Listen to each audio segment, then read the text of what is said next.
Hello everyone. हमने start की थी क्लास 9th की बायोलॉजी, जिसमें हम नेक्स्ट टॉपिक पढ़ेंगे आज न्यूक्लियस। न्यूक्लियस जो होता है इसको हम CEO भी बोल सकते हैं हमारी सेल का, क्योंकि इसके अंदर क्या होते हैं, कुछ हेड ऑफिस जो होते हैं वो बने होते हैं, या फिर ये बोल सकते हैं इसके अंदर क्या होता है, एक हेरिडिटी मटीरियल होता है जो क्या करता है, इन्फॉर्मेशन को स्टोर करता है अपने अंदर। तो वो इन्फॉर्मेशन फादर मदर से अब उनके बच्चों में ऐसे ही ट्रांसफ़र होती रहती है। तो हम क्या लिख सकते हैं यहाँ पे कि इसके अंदर क्या होता है, न्यूक्लियस के अंदर एक हेरिडिटी मटेरियल होता है। हेरिडिटी मटेरियल जो, जैसे कि मैंने बताया, क्या करता है, इन्फॉर्मेशन, यही हेरिडिटी मटेरियल क्या करता है, इन्फॉर्मेशन को स्टोर करेगा। फिर उसके जो बच्चे होंगे, उनके बच्चे ऐसे ही क्या करता जाता है, उनके अंदर उस इन्फॉर्मेशन को ट्रांसफ़र करने का काम करता है। एक हेरिडिटी मटेरियल कौन सा होता है, ये DNA होता है, जिसकी मैं बात कर रही थी अभी। ये हेरिडिटी मटेरियल कौन सा है, DNA, या फिर बोल सकते हैं डीऑक्सी राइबो न्यूक्लिक एसिड। ये वो हेरिडिटी मटेरियल्स होता है। DNA जो होता है ये एक स्ट्रक्चर जो होता है वो फॉर्म करता है, कहाँ, inside the nucleus. In nucleus के अंदर ये क्या करता है, एक स्ट्रक्चर फॉर्म करता है। वो स्ट्रक्चर देख लीजिए, ये जो DNA है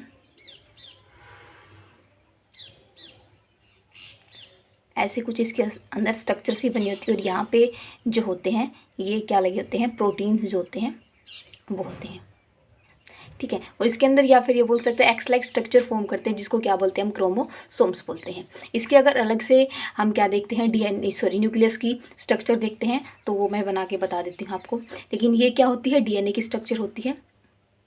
अगर इसमें से या फिर क्रोमोसोम्स की अगर ऐसे बात की जाए, तो एक एक्स लाइक स्ट्रक्चर जो होती है वो होती है, जिसको हम क्या बोलते हैं, क्रोमोसोम्स। अब देखिए नॉर्मल सी एक स्ट्रक्चर देख लीजिए किसकी, हमारे जो न्यूक्लियस होता है, ये हमारी कोई भी सेल है, ये इसके अंदर न्यूक्लियस होता है। ये भी क्या होता है, डबल मेम्ब्रेन होता है, मतलब इसके अंदर भी एक आउटर और एक इनर मेम्ब्रेन बनी होती है। और इसके अंदर जो मिडल वाला पार्ट्स होता है,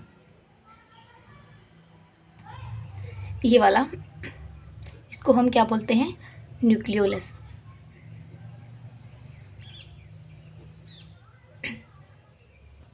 देन ये जो एंटायर एरिया है प्लस में ये न्यूक्लियोलस जो होता है, इनको मिला के हम क्या बोलते हैं, न्यूक्लियोप्लाज्म। और इसमें कुछ थ्रेड लाइक स्ट्रक्चर्स ही बनी होती हैं जो यहाँ पे पाई जाती हैं, आपस में बाउंड हो जाएंगी। इन थ्रेड लाइक स्ट्रक्चर को हम क्या बोलते हैं, क्रोमोसोम्स बोलते हैं। और ये किसकी फॉर्म में होते हैं, ये जो थ्रेड लाइक स्ट्रक्चर्स मैंने बनाई है ये फाइबर्स की फॉर्म में यहाँ पे पाई जाती हैं। ये कुछ छोटा सा स्ट्रक्चर था न्यूक्लियस का, कि कैसे न्यूक्लियस जो होता है ये बना होता है। नेक्स्ट आता है कि जैसे मैंने बताया कि न्यूक्लियस जो है एक CEO बोल सकते हैं हमारी सेल का। इसके काफ़ी फंक्शंस भी होते हैं सेल के अकॉर्डिंग। तो कुछ ऐसे भी होते हैं जिनके अंदर ये न्यूक्लियस नहीं होता। तो cell type base on structure, तो वो देखते हैं जिनके अंदर न्यूक्लियस जो है वो नहीं पाया जाता। देखिए cell, next cell type base on structure. Structure के बेस पे देखिए ये दो तरह का होता है। फर्स्ट होता है prokaryotic cell, prokaryotic cell, and another one is second eukaryotic cell। अब देखिए सबसे पहले प्रोकैरियोटिक सेल के बारे में देखिए।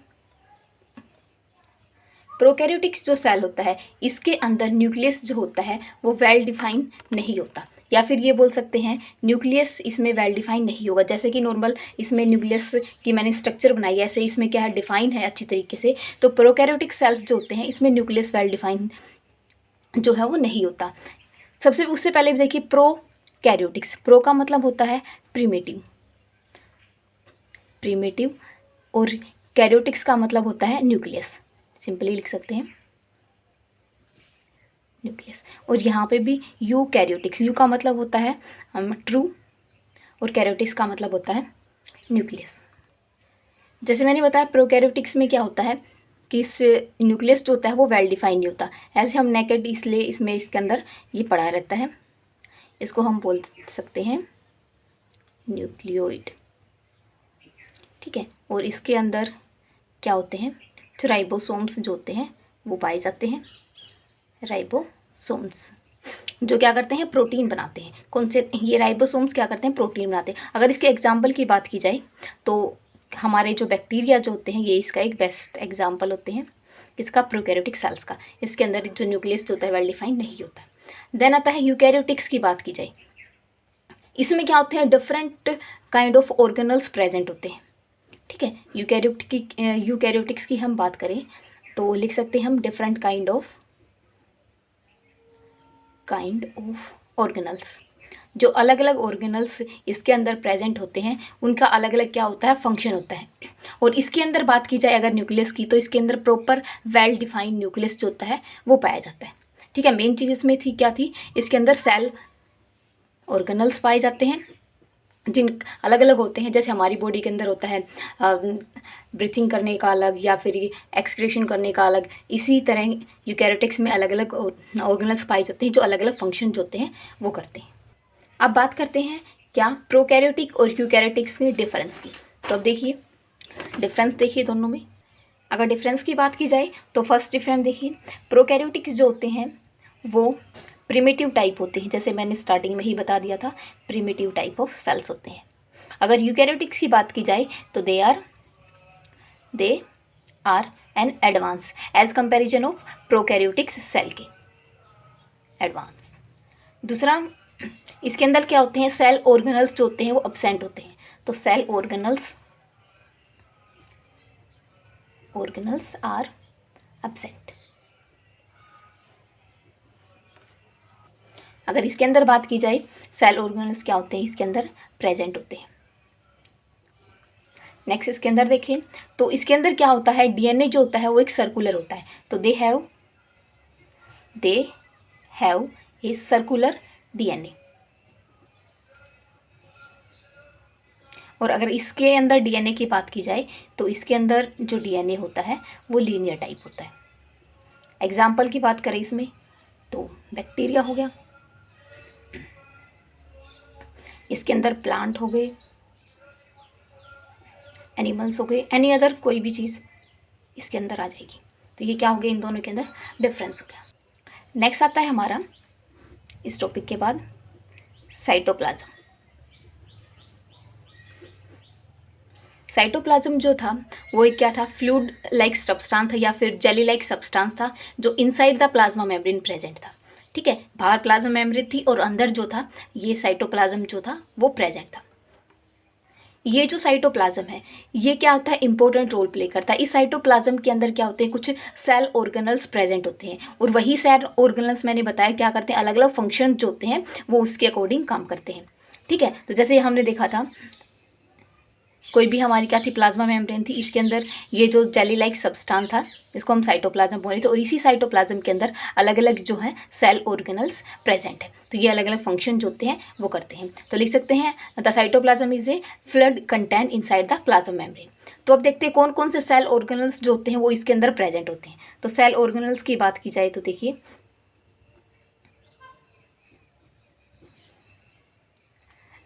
बोल सकते हैं हम एंडोप्लाज्मिक रेक्टिकुलम,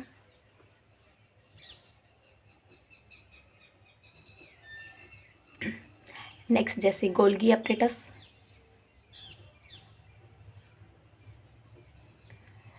लाइसोसोम्स। ये क्या है, कुछ सेल ऑर्गेनल्स है जो मैंने बताया साइटोप्लाज्म के अंदर यहाँ पे प्रेजेंट होते हैं। माइटोकॉन्ड्रिया,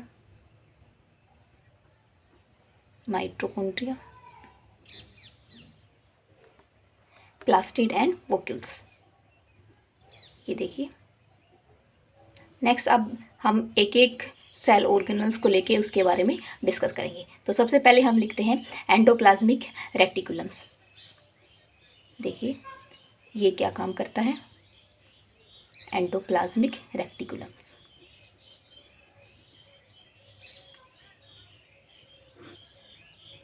ये जो होता है ये क्या होती है, एक मेम्ब्रेन बाउंड ट्यूब होती है या फिर क्या बोल सकते हैं एक सीट होती है। सीट बोल सकते हैं या फिर क्या बोल सकते हैं, ट्यूब बोल सकते हैं। सीट या फिर एक ट्यूब बोल सकते हैं। और ये जो ट्यूब्स होती है एंडोप्लाज्मिक वाली, ये क्या होती है, जो हमारा न्यूक्लियस होता है उसके साथ अटैच होती है। जैसे कि ये हमारा कोई न्यूक्लियस है, इसके साथ ये जो होगी ऐसे अटैच होगी। ये हमारा एंडोप्लाज्मिक रेक्टिकुलम है। ठीक है, अब ये जो एंडोप्लाज्मिक रेक्टिकुलम है, मैंने बताया क्या होता है, न्यूक्लियस के साथ अटैच होता है। ये 2 टाइप का होता है, ये 2 टाइप्स हो गया। फर्स्ट वन इज RER यानी कि rough endoplasmic reticulum, and second होता है SER स्मूथ एंडोप्लाज्मिक रेक्टिकुलम्स। तो सबसे पहले देखिए जो रफ वाला होता है, रफ एंडोप्लाज्मिक रेक्टिकुलम, जो ये रफ एंडोप्लाज्मिक रेक्टिकुलम होता है,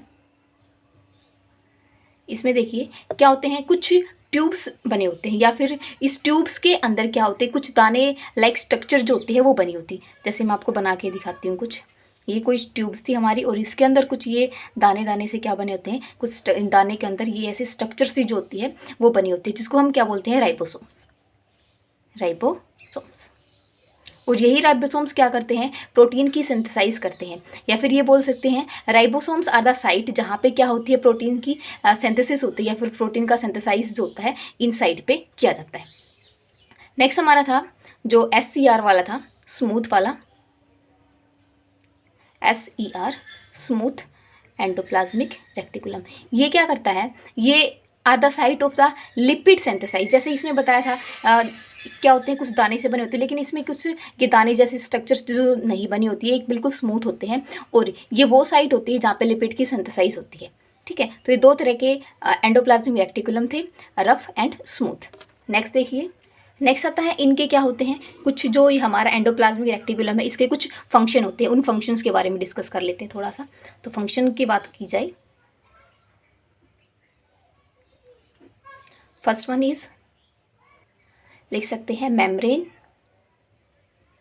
मेम्ब्रेन कोई भी मेम्ब्रेन जो हम पढ़ते आ रहे हैं अभी तक, मेम्ब्रेन बायोजेनेसिस, या फिर जीनेसिस का मतलब हम लिख सकते हैं सिंथेसाइज। जो जैसे मैंने अभी बताया, तो प्रोटीन की क्या करता है, सिंथेसाइज करता है। जो हमारा रफ एंडोप्लाज्मिक रेक्टिकुलम था वो प्रोटीन की सिंथेसाइज करता है, तो वैसे ही बायोजेनेसिस का मतलब होता है ये क्या है, सिंथेसाइज करता है प्रोटीन्स को।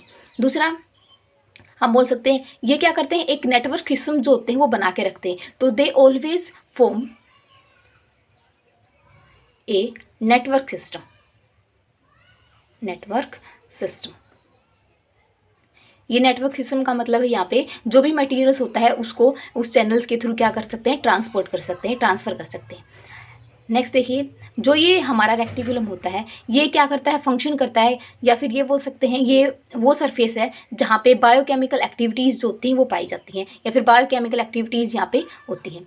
तो केमिकल एक्टिविटीज़ यहाँ पे होती हैं।